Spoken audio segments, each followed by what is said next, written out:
Hello friends, इस video में मैं आपके साथ चर्चा कर रहा हूँ एचडीएफसी बैंक के क्वार्टरली रिजल्ट्स जो आए हैं।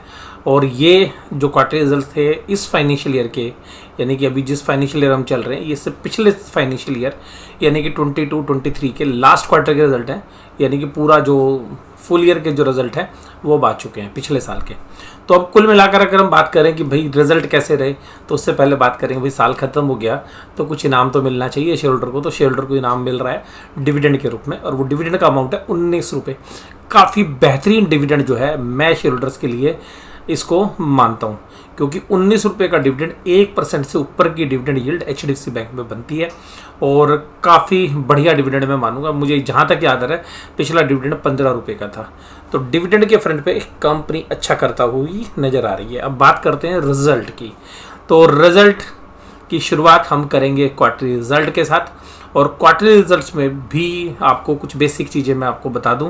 देखिएगा, बैंकों में जो सबसे मेन चीज़ है जो आपने देखनी होती हैं, उनमें से कुछ इंपॉर्टेंट चीज़ें मैं आपको बता दूं।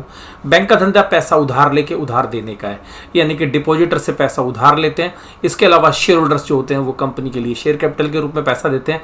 इसके अलावा कुछ इंस्टीट्यूशन से ये उधार लेते हैं बड़ी अमाउंट से डेट के रूप में। तो ये पैसा जो है इनके पास आता है। इस कैश को जो ये इकट्ठा करते हैं, इसका कुछ हिस्सा जो है एसएलआर पोर्टफोलियो में यानी कि इन्वेस्टमेंट के रूप में इनको रखना पड़ता है, जिसको हम बोलते हैं स्टैट्यूटरी लिक्विड रेशो। इसके अलावा कुछ हिस्सा कैश के रूप में आरबीआई के पास रखना पड़ता है, जिसको बोलते हैं कैश रिजर्व रेशो। उसके बाद जो पैसा बचता है वो उसको बैंक यूज करता है लोन बांटने के लिए। तो जितना लोन बांटेगा, जितना ज़्यादा रेट ऑफ इंटरेस्ट लेगा, उतना ज़्यादा बैंक का फायदा। तो इसका मतलब है कि किसी कंट्री के अंदर जब इकोनॉमी अच्छा कर रही होगी, ये बैंक बहुत अच्छा करेंगे, और इकोनॉमी ख़राब करेगी तो ये ख़राब करेंगे। बैंक टू बैंक बेसिस पे भी निर्भर करता है, क्योंकि बैंक की जो मैनेजमेंट है वो काम करती है। दूसरी बात, ये तो आपको पता चल गया कि ब्याज लेने और देने के बीच का डिफरेंस। इसके अलावा बैंक बहुत सारी सर्विसेज देते हैं, लोकर की फैसिलिटीज़ देते हैं अपने क्लाइंट्स को, बैंक गारंटीज़ देते हैं।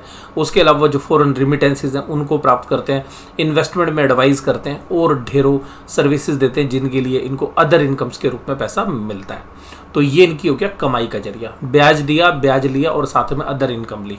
अदर इनकम के अलावा इनको जो आरबीआई के पास जो पैसा रखते हैं उसके ऊपर भी इनको इंटरेस्ट इनकम मिलती है। इसके अलावा जो इन्वेस्टमेंट है उस पर डिविडेंड के रूप में इनकम मिलती है, या इंटरेस्ट के रूप में इनको इनकम मिलती है।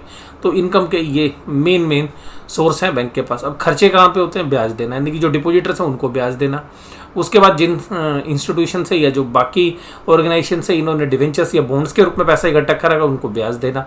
अब ये तो ब्याज के रूप में पैसा चला गया। इसके बाद क्या होता है? इसके बाद होता है कि भाई बैंक को चलाने के लिए जो खर्चे हैं, यानी कि जो ऑपरेटिंग एक्सपेंसेस हैं, एटीएम के खर्चे हैं, ब्रांच के खर्चे हैं, ब्रांच की जो भी असेट्स उनका डेप्रीशिएशन है, ऑफिस लाइटिंग है, इस तरीके के जो खर्चे हैं वो पे करने पड़ते हैं। और उसमें एक इंपॉर्टेंट खर्चा होता है एम्प्लॉय का, क्योंकि बैंकों का धंधा एम्प्लॉय के बेस पर ही चलता है, और बैंकों को रिलायबल एम्प्लॉय की जो है हमेशा तलाश रहती है।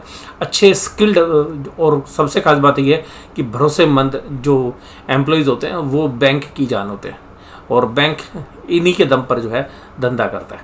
तो एम्प्लॉयज़ को अच्छी खासी सैलरी जो है बैंकिंग सेक्टर में इंडिया में मिलती है। रीज़न मैंने बताया, क्योंकि रिलायबल लोगों की कमी रहती है, तो बैंक रिलायबल लोगों को ढूंढता है और फिर उनको हायर करता है, और साथ में वो प्रोफेशनली स्किल्ड तो होते ही हैं।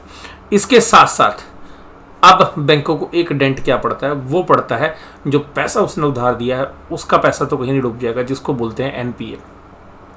तो उसके ऊपर बैंक प्रोविजंस बनाते हैं। इसके अलावा जो थोड़े बहुत डिफ़ॉल्ट चल रहे हैं जो कि एनपी की कैटेगरी में होते हैं, तो इनिशियल स्टेज में जिसको हम सब स्टैंडर्ड असेट्स बोलते हैं, या फिर थोड़ा सा और पुराने हो जाते हैं तो उनको हम डाउटफुल असेट्स बोलते हैं। जो बिल्कुल ख़त्म हो जाती है तो उनको लॉस असेट्स बोलते हैं। तो उनके ऊपर एक प्रोविजंस बनाना पड़ता है। उस प्रोविजंस के बाद जो प्रॉफिट आता है उसमें से सरकार का हिस्सा टैक्स के रूप में जाता है, और जो कुछ बचता है वो बचता है कंपनी के मालिकों के लिए, यानी कि शेयर होल्डर्स के लिए। तो साल में अक्सर एक बार जो है बैंक से डिविडेंड देते हैं। कुछ बैंक इंटरिम डिविडेंड भी देते हैं, बट अक्सर बैंक साल में एक ही बार डिविडेंड देते हैं पूरी फाइनेंशियल क्लोजिंग के बाद। तो ये 19 रुपये का डिविडेंड आपको एचडीएफसी बैंक से मिलने वाला है। तो मुझे उम्मीद है कि आपको ये पता चल गया होगा कि बैंक की कार्रवाई किस तरीके से होती है। किसी भी बैंक के अंदर जब रिजल्ट का एनालिसिस करें तो आपको ये समझ जरूर से ज़रूर होनी चाहिए। तो ये चीज़ मुझे लगता है कि आपको समझ आ गई होगी। अब बात करते हैं एक डिस्क्लोज़र की। देखिएगा, मैं निफ्टी बैंक के अंदर एक एक्टिव ट्रेडर हूँ जो ऑप्शंस के अंदर और कुछ फ्यूचर्स के सौदे भी हम ट्रेड करते हैं। इसके अलावा स्टॉक स्पेसिफिक भी हमारी पोजीशंस रहती हैं। इस समय पर वर्तमान स्थिति के अंदर हमारी जो पोजीशंस हैं वो 40% लॉन्ग है लगभग, और 60% के आसपास जो है हमारी मंदी की पोजीशंस हैं। तो कुल मिलाकर हम नेट टू नेट 20% मंदी की तरफ ही बैठे हुए हैं, क्योंकि जो ऑप्शंस के अंदर हम जो टाइम वैल्यू ऑफ मनी होती है उसको यूटिलाइज करने की कोशिश करते हैं। तो ये हमारा डिस्क्लोजर भी हो गया। तो अब मैं बात करता हूँ रिजल्ट की। अब रिजल्ट की हम बात करते हैं भैया क्वार्टर ऑन क्वार्टर बेसिस पे। हम पिछले साल से बात नहीं करेंगे ईयर ऑन ईयर से। रीज़न ये कि देखिएगा, जब आपने एक पैसा जमा कर दिया खाते में तो आप पिछले साल में कितना पैसा जमा था उससे कोई लेना देना नहीं है। आप पिछले क्वार्टर में कितना जमा था, पिछले महीने में कितना जमा था, उसके आगे आप क्या बढ़े वो इम्पोर्टेंट होता है। तो क्योंकि बैंकों में जो डिपॉजिट्स हो गए तो वो डिपॉजिट्स तो उसके ऊपर ही बढ़ते जाने हैं। आपने अगर मान लीजिएगा कि बैंक से लोन ले लिया 5 साल का, तो वो तो मान लीजिएगा पिछले क्वार्टर में हो गया तो उसी के ऊपर तो इंटरेस्ट बनता है ना। तो अल्टीमेटली जो एनालिसिस है, मुझे पर्सनली ऐसा लगता है बैंकों के एनालिसिस हमेशा जो कारगर होते हैं वो क्वार्टर ऑन क्वार्टर बेसिस पे होते हैं। तो मेरा जो रिजल्ट एनालिसिस होता है बैंकों का वो क्वार्टर ऑन क्वार्टर बेसिस पे होता है। देखिएगा, बैंक ने प्रोविजनल डेटा पेश किए थे, बड़े ही जो है मैं ये कह सकता हूँ कि बहुत ही बेहतरीन डेटा थे, लेकिन उनके बीच में यानी कि बिटवीन द लाइंस जो चीज़ें थी वो अभी तक हम उसका इंतज़ार कर रहे थे, वो इस रिज़ल्ट में उजागर हो गई हैं। तो हम इस रिज़ल्ट को बहुत ही बेसब्री से इसका इंतज़ार कर रहे थे, और रिज़ल्ट के अंदर अब सबसे ख़ास बात क्या रहने वाली है कि ये जो शेयर्स के प्राइस हैं वो किस तरीके से मूव कर सकते हैं इन रिजल्ट्स के बाद, ये इंपॉर्टेंट है। दूसरी बात है 19 रुपये का डिविडेंड है। तो डिविडेंड की डेट याद कर लीजिएगा कब आपको डिविडेंड मिलेगा। तो डिविडेंड की जो रिकॉर्ड डेट है वो है 16 मई 2023 ट्यूसडे। तो इसका कहने का मतलब ये है कि 16 मई से पहले जो भी शुक्रवार पड़ेगा उस शुक्रवार को अगर आप शेयर्स ले लेंगे तो 16 मई को आपको डिविडेंड मिल जाएगा। तो क्लियर सी बात है कि यहाँ पे जो डिविडेंड है वो 19 रुपये का डिविडेंड है। बहुत ही बढ़िया डिविडेंड मैं इसको मान रहा हूँ बैंक के हिसाब से। और इसके अलावा जो फ्यूचर्स एंड ऑप्शंस में जो ट्रेड करते हैं उन लोगों को ही पता होना चाहिए कि 19 रुपये की एक एडजस्टमेंट HDFC बैंक के इस फ्यूचर के जो शेयर प्राइस हैं, क्योंकि ये मई के अंदर है, अभी अप्रैल के फ्यूचर्स में तो सेम रेट होगा, लेकिन जो मई के फ्यूचर्स हैं वो तकरीबन 19 रुपये के जो है डिस्काउंट पर ट्रेड करने चाहिए। लेकिन क्योंकि हर महीने ये 5, 7, 10 रुपये के प्रीमियम पे रहता है, तो 5, 10 रुपये का प्रीमियम नॉर्मली फ्यूचर्स के शेयर प्राइस में होता है, उसमें से 19 रुपये का डिविडेंड। तो जो HDFC बैंक का जो शेयर प्राइस है फ्यूचर मार्केट में, मई का फ्यूचर तकरीबन मैं तकरीबन बोल रहा हूँ आपको, तकरीबन जो है 7-8 रुपये के डिस्काउंट पे ट्रेड कर रहा होगा। तो वो आप लोग कई बार सोचते हैं कि भाई फ्यूचर इस बार क्यों डिस्काउंट पे, क्योंकि कंपनी ने पहले अनाउंसमेंट कर दी थी कि जो फ्यूचर्स होंगे जो डिविडेंड होगा वो इस क्वार्टर में दिया जाएगा। तो लोग एंटिसिपेट कर रहे थे कि 15 से 17 रुपये का डिविडेंड आना चाहिए। 15 था पिछली बार, 10% की ग्रोथ लगा लीजिए या 15% की लगा लीजिए, और मैक्सिमम टू मैक्सिमम 20% की भी लगाएंगे तो 18 रुपये से ज़्यादा डिविडेंड एक्सपेक्ट नहीं कर रहे थे।